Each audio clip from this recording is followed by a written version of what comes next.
Bismillahirrahmanirrahim. Alhamdulillahirabbil alamin wa bihi nasta'in ala umuri dunya waddin. Asyhadu an la ilaha illallah wahdahu la syarika lah al-qawiyyul matin wa asyhadu anna sayyidana Muhammadan abduhu wa rasuluhu as-sadiqul wa'dul amin. Allahumma salli wa sallim wa barik ala sayyidina Muhammadin khatamil anbiya wal mursalin wa ala alihi wa ashabihi wa tabi'in wa man tabi'ahum bi ihsan ila yaumiddin. Qala al-musannif rahimahullah wa nafa'ana bi ulumihi fid dharain amin. Maka apabila engkau bertanya, apakah itu bidayatul hidayah, permulaan jalan menuju hidayah? Apa yang dimaksud dengan itu permulaan jalan menuju hidayah? Untuk dapat aku mencobanya bagi diriku.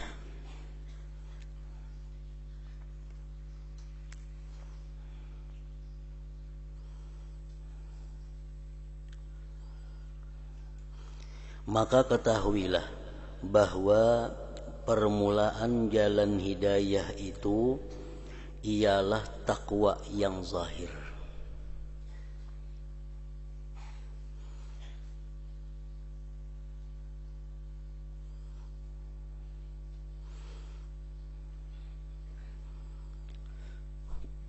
Permulaan jalan hidayah itu ialah takwa yang zahir. Dan nihayatul hidayah, kesudahan jalan hidayah itu ialah takwa yang batin.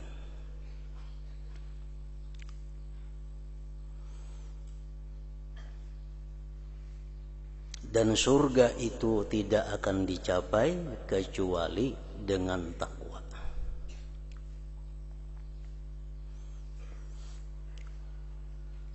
Jadi artinya, sebelum kita bisa mendapat takwa yang batin, maka terlebih dahulu kita melaksanakan apa-apa yang dituntut oleh takwa yang zahir.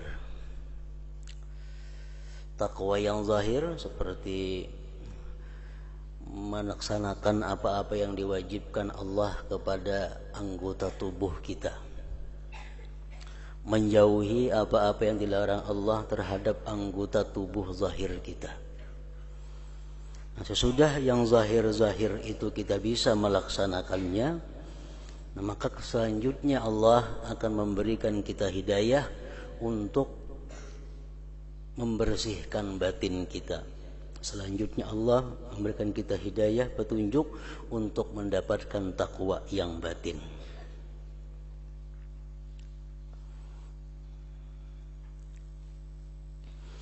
Jadi para ulama membagi takwa itu ada 3 macam bagian takwa. Yang mana 1, 2, dan 3 itu merupakan perjalanan takwa. Yang pertama disebut adalah takwal awam, takwanya orang awam. Takwa orang awam ini adalah takwa syirki, takwa daripada syirik. Itu tangga yang pertama. Tangga yang pertama adalah menjauhi sesuatu yang sifatnya menyekutukan Allah Subhanahu wa ta'ala. Nah, kemudian sesudah itu berjalan, lalu kita naik kepada takwa khusus. Takwa khusus. Takwa khusus ini adalah imtitsalul awamir wajtinabun nawahi. Artinya menjunjung perintah Allah dan menjauhi apa-apa yang dilarang oleh Allah. Nah, inilah yang dimaksud dengan takwa yang zahir. Apabila sudah kita mampu untuk menjalankan takwa yang khawas ini, takwa yang khusus ini, menjauhi yang dilarang Allah, melaksanakan yang diperintah Allah sudah bisa dilakukan, baru kita akan bisa naik kepada takwa khawasul khawas. Takwa khawasul khawas itu ialah tarku ma yashghalu an dzikrillah, meninggalkan sesuatu yang menyibukkan engkau daripada mengingat Allah. Nah, inilah merupakan nihayatul hidayah, puncak daripada hidayah Allah Subhanahu wa taala.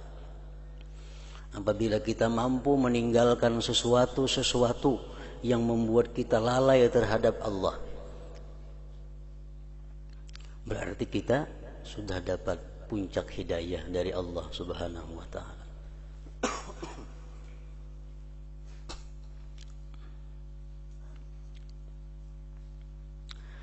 Dan surga itu tidak akan dicapai kecuali dengan takwa.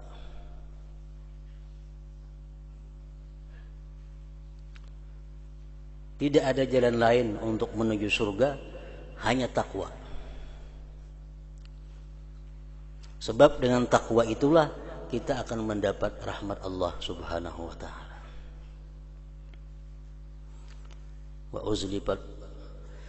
Wa uzlifatil jannatu lil muttaqin.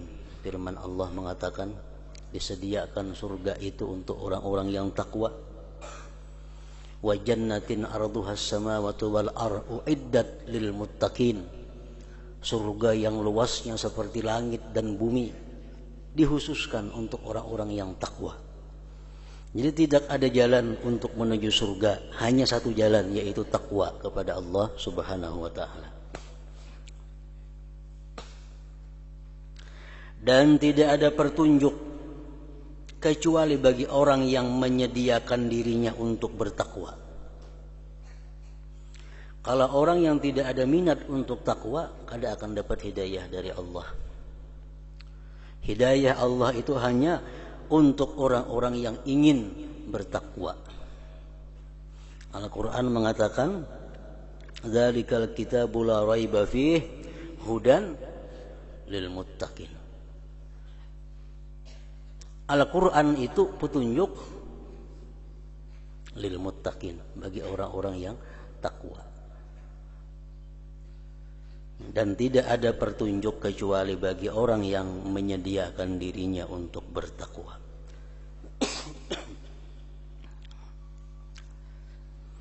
Dan takwa itu terbahagi dua. Artinya dua rukun takwa. Pertama, menjunjung segala perintah Allah Ta'ala, melaksanakan ketaatan. Kedua, menjauhi segala larangan Allah Ta'ala, meninggalkan kemaksiatan. Itu takwa yang zahir. Maka di dalam kitab ini, ujar Imam Ghazali, akan saya sebutkan kedua-dua bahagian ini dengan serba ringkasnya.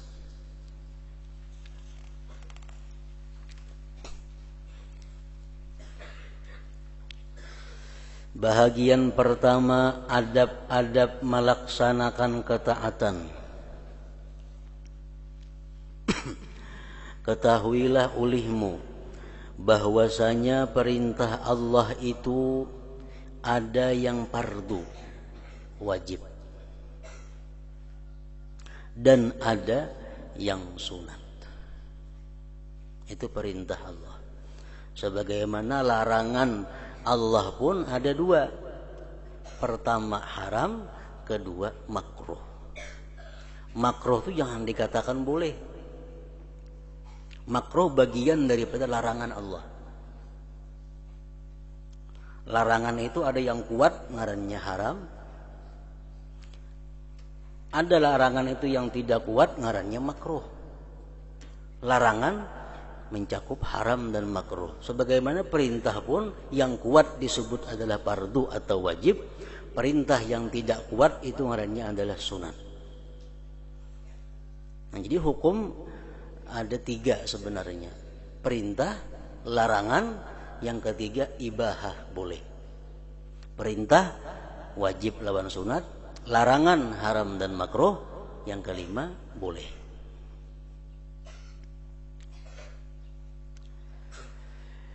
Ya, dan ada yang sunat. Yang fardu ialah modal, yaitu asas perniagaan. Yang fardu itu modal. Dan dengan modal ini kita akan selamat.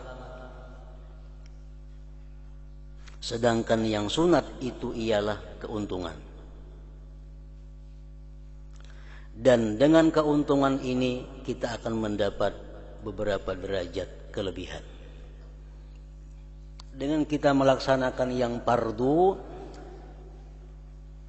menjauhi yang diharamkan, sudah selamat. Walaupun kita kadang melaksanakan yang sunat-sunatnya, sudah selamat.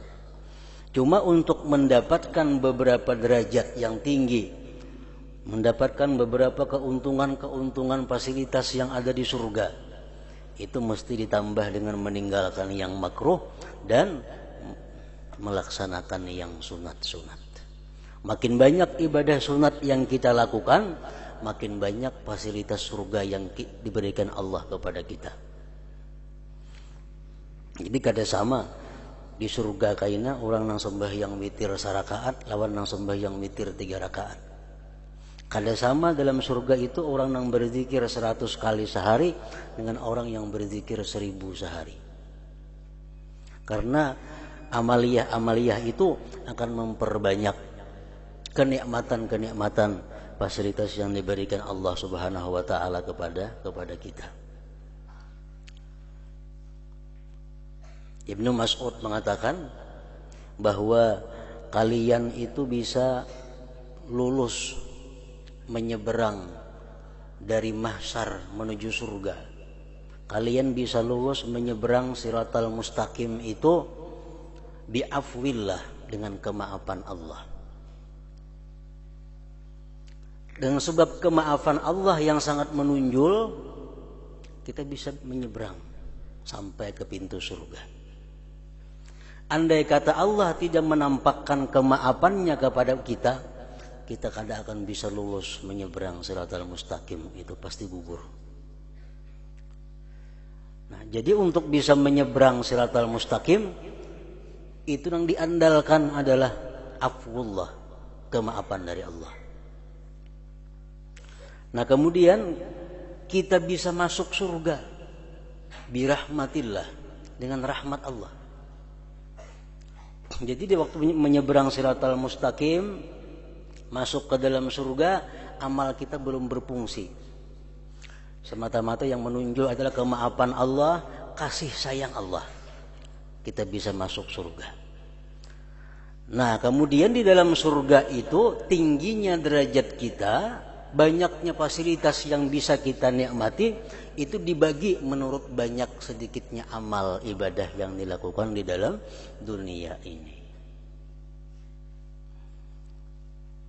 Orang sembahyang ba'diyah zuhur 2 rakaat dengan ba'diyah zuhur 4 rakaat, kada sama fasilitas yang diberikan Allah di surga. Jadi amal perbuatan kita ini yang sunat-sunat ini, itu akan mendapat beberapa derajat kelebihan. Rasulullah sallallahu alaihi wasallam bersabda, yaqulullah tabarak wa ta'ala, ma taqarraba ilayyal mutaqarribun bimithli ada'i ma aftaradtu alaihim wa la yazalu al-'abdu yataqarrabu ilayya bin nawafil hatta uhibbah fa idza ahbabtuhu kuntu sam'ahu alladhi yasma'u bihi wa basarahu alladhi yubsiru bihi wa lisanahu alladhi yantiqu bihi wa yadahu allati yabtishu biha wa rijlahu allati yamshi biha. Artinya Allah Ta'ala berfirman di dalam hadis qudsi, tidak ada suatu cara yang lebih sesuai untuk hamba-hambaku menghampirkan diri kepadaku dengan seumpama mereka melakukan ibadah yang aku fardukan ke atas mereka. Amalan apa, ibadah apa yang paling mendekatkan diri kita kepada Allah?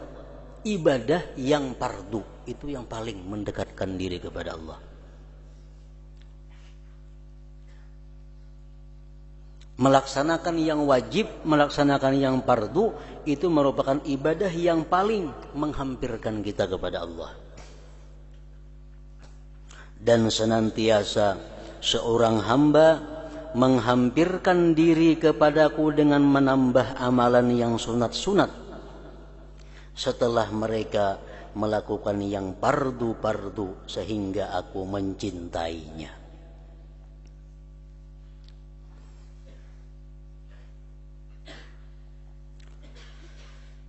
Di amalan fardu dahulu diselesaikan untuk mendekatkan diri kepada Allah, amalan fardu. Untuk mendapat cinta Allah, amalan-amalan sunat. Tetapi amalan sunat itu bisa berlaku, bisa bernilai kalau sudah selesai melaksanakan yang fardu. Jadi mendahulukan yang fardu daripada yang sunat itu hukumnya bisa wajib, bisa sunat.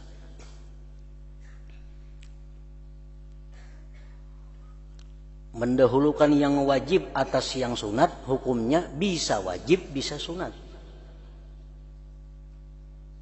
Contoh yang wajib, kita sengaja kada sembahyang sehingga keluar waktunya, keluar waktu sembahyang. Kita sengaja kada sembahyang zuhur karena sibuk, pada mendengar aja orang azan, jam tahu aja, karena kesibukan pekerjaan bang asar. Nah, berarti kita meninggalkan sengaja sembahyang zuhur. Kita kada boleh mengerjakan sembahyang sunat sebelum mengqada zuhur. Wajib mengqada zuhur terlebih dahulu, karena kita meninggalkannya dengan tidak ada uzur.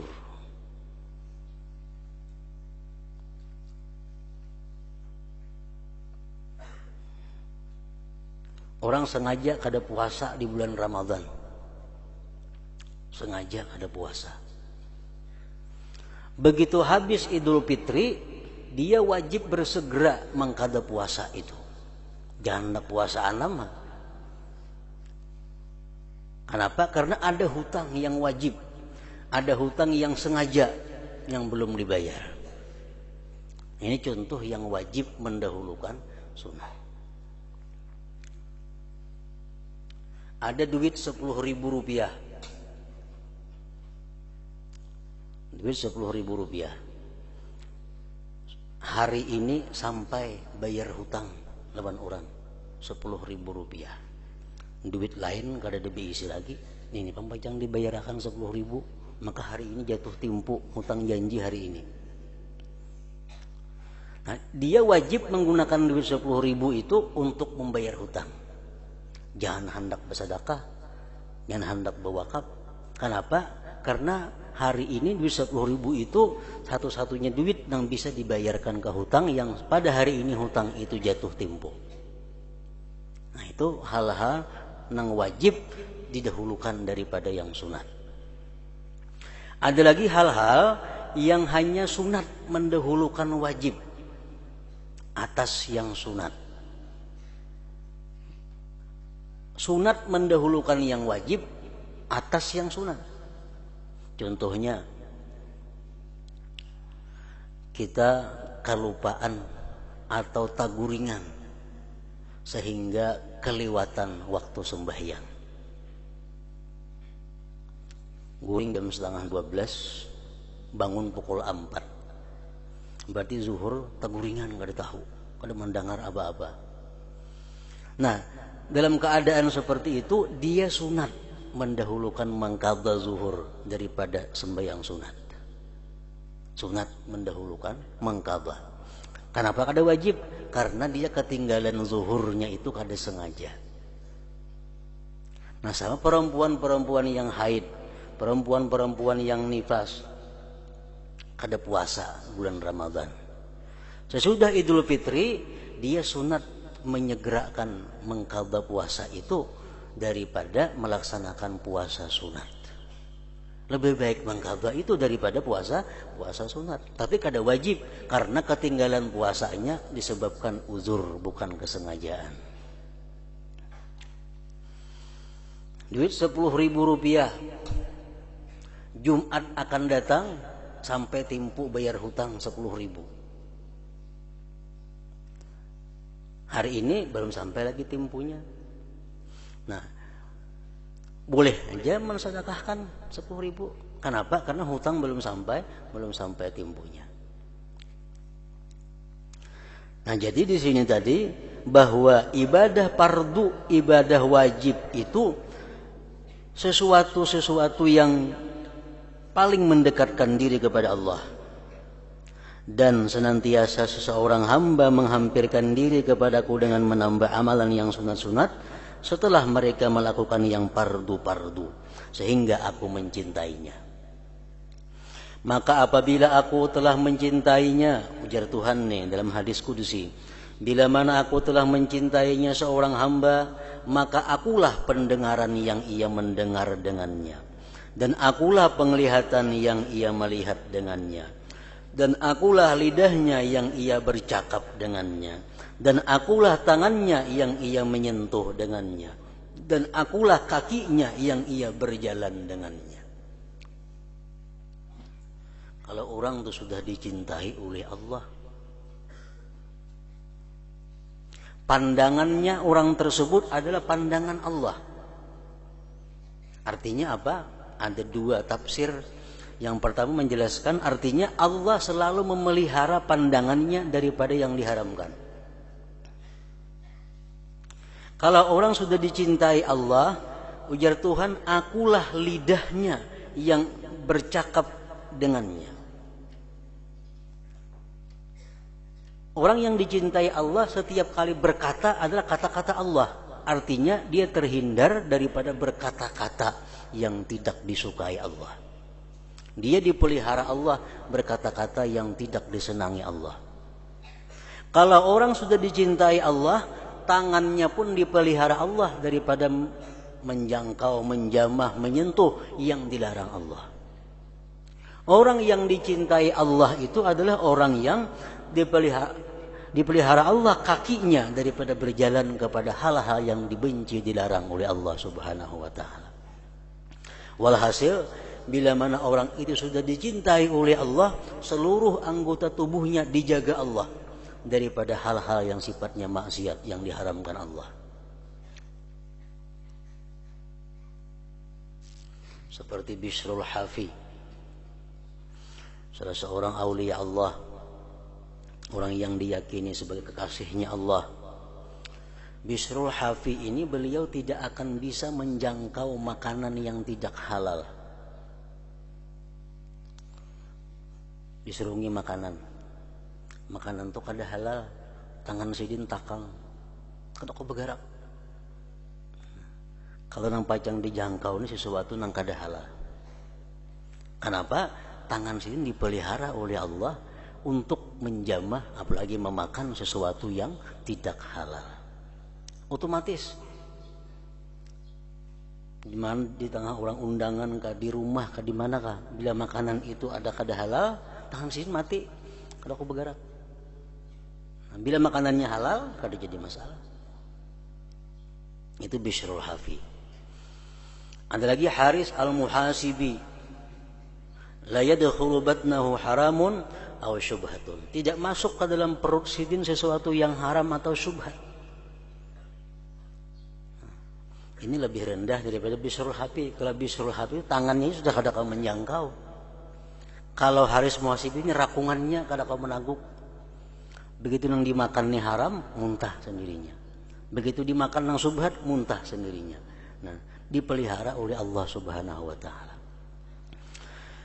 Nah, jadi artinya tafsiran daripada hadis ini yang pertama adalah orang-orang yang melakukan yang dipardukan Allah, orang-orang yang melakukan yang disunatkan Allah, akhirnya dia kekasih Allah.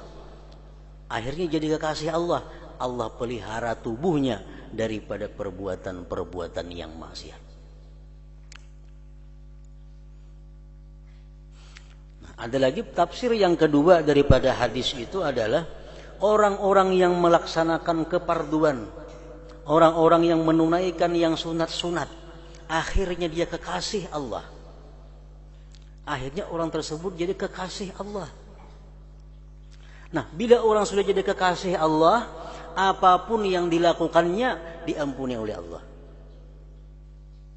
Matanya memandang nang haram, diampuni Allah. Tangannya menjamah nang haram, diampuni Allah. Kakinya melangkah kepada nang haram, diampuni Allah. Kenapa? Karena ini sudah jadi kekasih Allah Subhanahu wa ta'ala.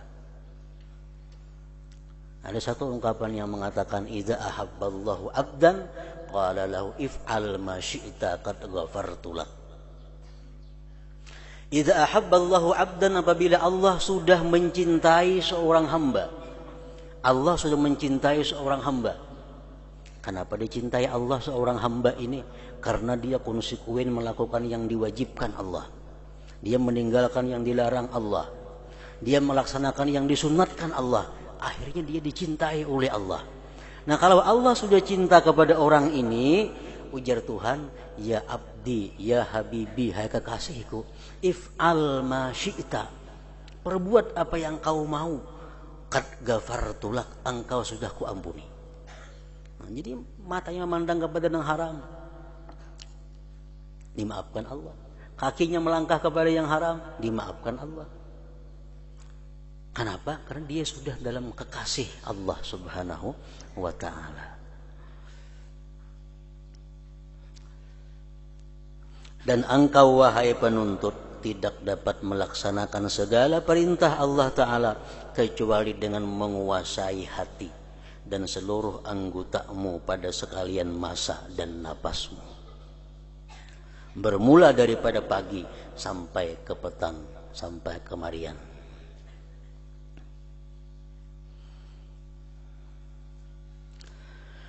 Dan ketahuilah bahwa Allah Ta'ala itu mengetahui segala yang ada di dalam hatimu. Dan Ia Allah menilik segala yang ada pada zahir dan batinmu.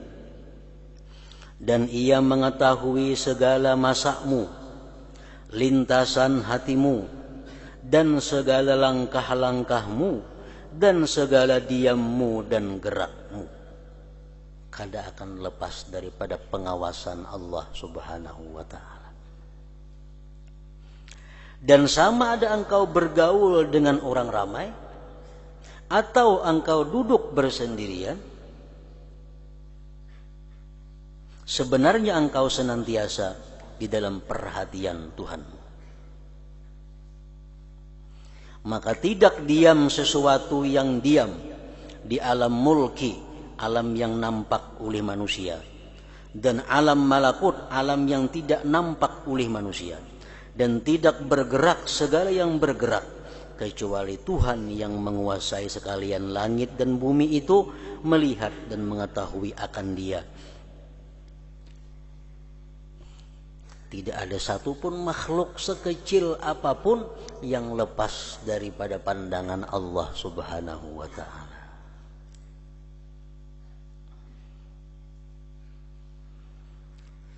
Seperti firman-Nya, ya'lamu kha'inatal a'yun wa ma tukhfis sudur. Artinya, ya Allah mengetahui pandangan mata yang khianat. Kita nih bisi mata, kalau kita menyirit sedikit, satu umat kita menyirit, Allah mengetahui. Dan apa-apa yang disembunyikan oleh hati kada lepas daripada pengetahuan Allah Subhanahu wa ta'ala. Dan firman-Nya lagi, fa innahu ya'lamu sirra wa akhfa, bahwasanya Allah itu, maksudnya Allah mengetahui rahasia dan yang lebih tersembunyi lagi. Yang lebih rahasia tetap diketahui oleh Allah Subhanahu wa ta'ala.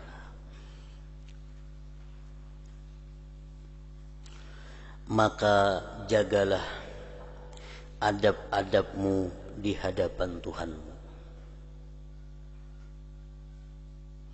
baik zahir ataupun batin, seperti beradabnya seseorang hamba yang hina, yang banyak membuat kesalahan di hadapan seorang raja yang gagah perkasa. Itulah kita dituntut untuk selalu beradab dengan Allah Subhanahu wa ta'ala, Sebab bagaimanapun Allah itu selalu melihat kita, melihat tingkah laku pekerjaan kita. Jadi disuruh kita untuk beradab baik zahir maupun batin. Adab itu artinya isti'malu ma yuhmadu qawlan wa fi'lan. Isti'malu ma yuhmadu qawlan wa fi'lan. Mempergunakan sesuatu yang terpuji, baik itu perkataan atau perbuatan. Itu ngarannya adab.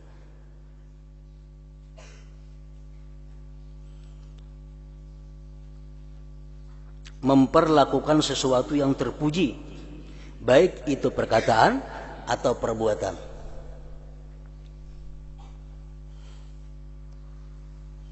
Nah, mana yang paling terpuji, itulah disebut yang paling beradab.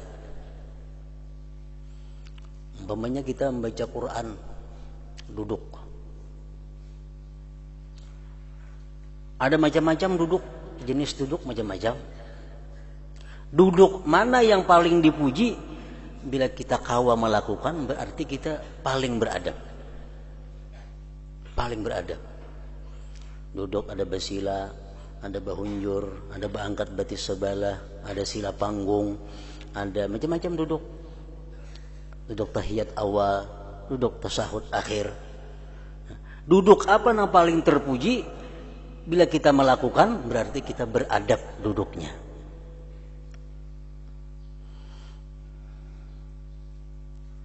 Isti'malu ma yuhmadu qawlan wa fi'lan.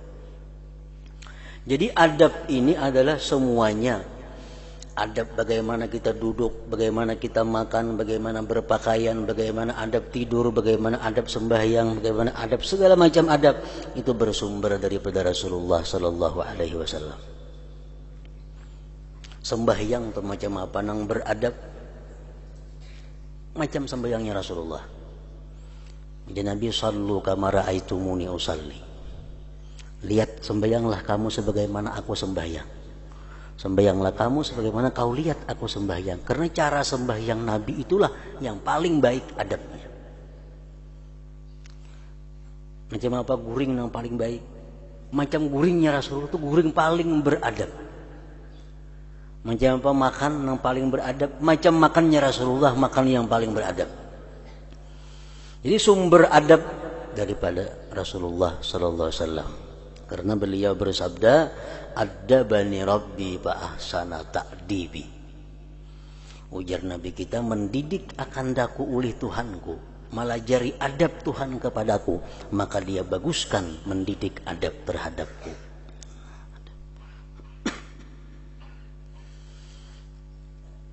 Jadi adab ini bukan sekedar ketaatan kepada Allah. Adab itu lebih daripada sekedar taat. Setiap taat memerlukan adab. Belum tentu ketaatan kita kepada Allah beradab, belum tentu. Jadi adab ini sesuatu yang lebih tinggi kedudukannya daripada sekedar menjunjung perintah atau menjauhi larangan Allah. Al-Imam Abu Ali Ad-Daqqaq mengatakan, al-abdu yasiru bi ta'atihi ilal jannah wa bi adabihi bi ta'atihi yasiru ilallahi ta'ala. Seseorang itu, seorang hamba bisa masuk surga, sampai ke surga dengan ketaatannya kepada Allah. Masuk surga dengan ketaatan kepada Allah. Tetapi dia dengan adabnya dalam taat, dia akan bisa menyaksikan Allah subhanahu wa ta'ala di dalam surga nanti. Nah, untuk masuk surga, taatlah yang mendatangkan rahmat. Nah, kalau untuk bisa berdekatan dengan Allah, bisa menyaksikan Allah, adab di dalam taat. Adab di dalam taat. Nah, jadi adab kita dalam taat kepada Allah itu yang menyampaikan kita kepada Allah subhanahu wa ta'ala.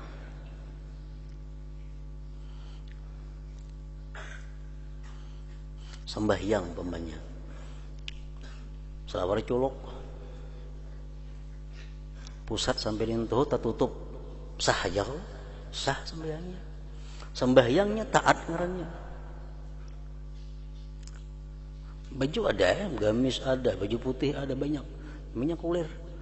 Selawar colok Allahu Akbar berkopiah ada. Nah, ini orang melakukan taat. Melakukan taat kepada Allah, tapi cara taatnya kurang ajar. Cara taatnya kada beradab kepada Allah.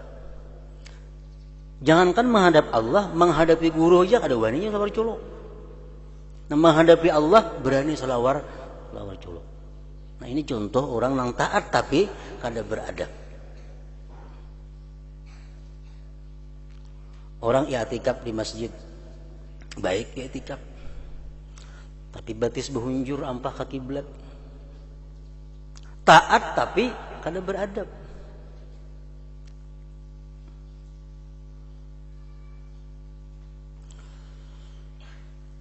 Abu Ali Ad-Daqqaq mengatakan lagi, tarkul adab yujibu tarda. Orang yang meninggalkan adab itu berhak untuk diusir. Berhak untuk diusir. Paman asa al adab alal bisat rudda ilal bab.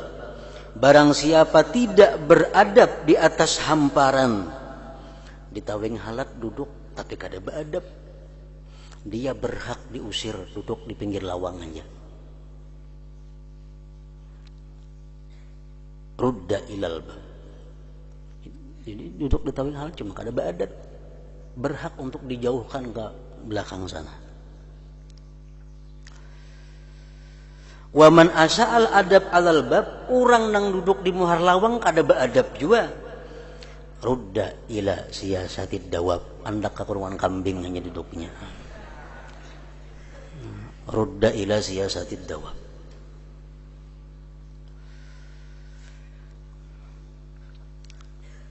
Itulah adab. Al-Imam Al-Basri mengatakan, at-tauhid yujibul iman. Tauhid itu mewajibkan keimanan. Tauhid mewajibkan iman. Paman la imana la tauhidalahu. Orang yang tidak ada beriman kada bertauhid ngarannya. Orang yang kada beriman berarti kada bertauhid. Wal iman yujibu syariah. Iman itu menuntut syariat. Bila orang beriman pasti bersyariat. Karena dia percaya dengan Allah. Allah menyuruh sembahyang, percaya. Allah nyuruh puasa, percaya. Allah nyuruh naik haji, percaya. Allah nyuruh berzakat, percaya. Kepercayaannya itu iman tadi menuntut syariat. Jadi orang beriman pasti orang bersyariat. Paman la syari'atalah fala imana lahu wala tauhid. Orang yang tidak bersyariat, sembahyang kada, puasa kada, itu tidak ada iman dan tidak ada tauhid. Paman la syari'ata, orang yang tidak ada syariat, fala imana wala tauhid. Tidak ada iman baginya wala tauhid. Wasyariat tujibul adab. Sedangkan syariat itu menuntut adab. Nah, syariat itu menuntut adab. Paman la adaba lahu, orang yang tidak ada adab itu fala imana lahu wala tauhida wala syariata. Orang yang tidak beradab berarti kada punya iman, kada punya tauhid dan kada punya syariat. Nah, jadi paling tinggi kedudukan itu adalah adab. Kenapa? Karena segala sesuatu itu bukan hanya perlu ilmu, tetapi perlu terhadap adab. Orang berusaha supaya dapat harta yang halal diperlukan adab, diperlukan ilmu. Orang berusaha supaya dapat yang halal diperlukan ilmu. Tapi kalau orang berusaha ini hendak dapat berkah sekaligus halal, diperlukan ilmu dan adab. Kedua-duanya perlu.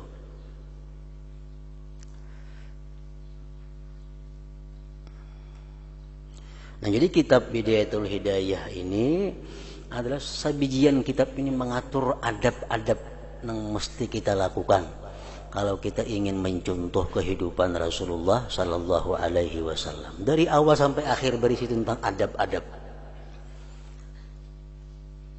Adab tuh kayaknya ada terbagi tiga. Ada adab nang minimal, ada adab nang sedang, ada adab nang maksimal. Ya, artinya kita jangan sampai keluar daripada adab yang minimal itu, walaupun kadang-kadang sampai kepada adab yang maksimal. Dan bersungguh-sungguhlah engkau menjalani adab sehingga Tuhanmu tidak melihat engkau di tempat yang Ia larang, dan jangan sampai engkau tidak ada di tempat yang dikehendakinya kehadiranmu. Jadi adab termasuk itu. Jangan sampai Allah melihat kita dalam keadaan yang dilarangnya. Jangan sampai Allah melihat kita dalam keadaan yang dilarangnya. Dan jangan sampai Allah kadang melihat kita dalam keadaan yang dituntutnya, dalam keadaan yang disuruhnya, diperintahkannya. Nah, jadi adab tadi ada maksimal, ada adab tengah, ada adab minimal.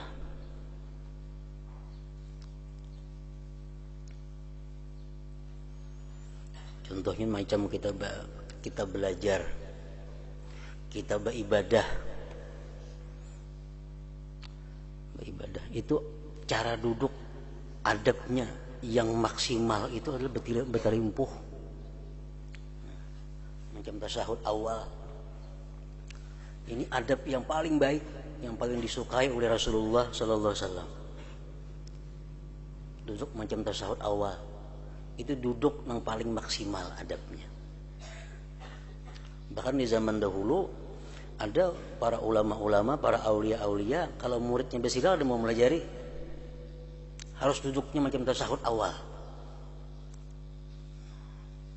Ini paling hebat. Beribadah kita malam, kamu baca Quran, enggak zikir, duduk seperti ini, duduk paling beradab. Nah, kemudian lagi duduk yang adabnya sedang. Tasyahud akhir. Bila asa kapanatan itu tasyahud akhir ya pula. Ini adab, cuma kada sebaik yang pertama. Adab duduk yang paling minimal bersila. Ini paling uyuh kedudukan adabnya. Beradab juga bersila, cuma paling rendah kedudukannya. Amun bahunjur atau kada beadab ngarannya.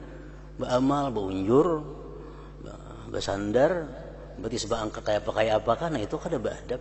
Nah, paling minimal adab itu duduk bersila. Jadi semuaan pekerjaan, perbuatan mesti beradab. Dan kita mesti mencari tahu mana adab yang paling tinggi, mana adab yang tengah, mana adab yang paling sedikit, yang paling minimal.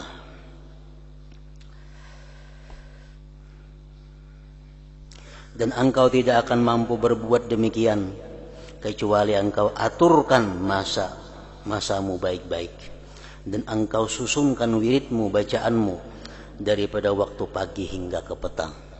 Maka dengarlah baik-baik, karena aku akan menyebutkan segala yang disuruh oleh Tuhanmu, bermula daripada engkau bangun tidur di waktu pagi sampai engkau kembali semula ke tempat tidurmu pada hari yang berikutnya. Jadi segala aktivitas kita seharian, mulai bangun guring sampai kena guring berikutnya, dijelaskan sedikit kayak apa cara aturan yang paling baik, adab-adabnya itu. Nah, pertama adab-adab bangun daripada tidur. Bangun guring, apa yang mesti kita lakukan supaya kita mencontoh dengan Rasulullah sallallahu alaihi wasallam. Hadratin Nabi sallallahu alaihi wasallam. Al-Fatihah.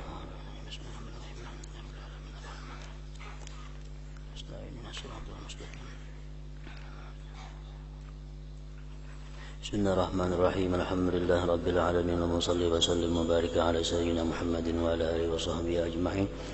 Allahumma ighfir lana dhunubana wa liwalidina warhamhum kama rabbawna shighara. Allahumma ighfir lana dhunubana wa liwalidina warhamhum kama rabbawna shighara.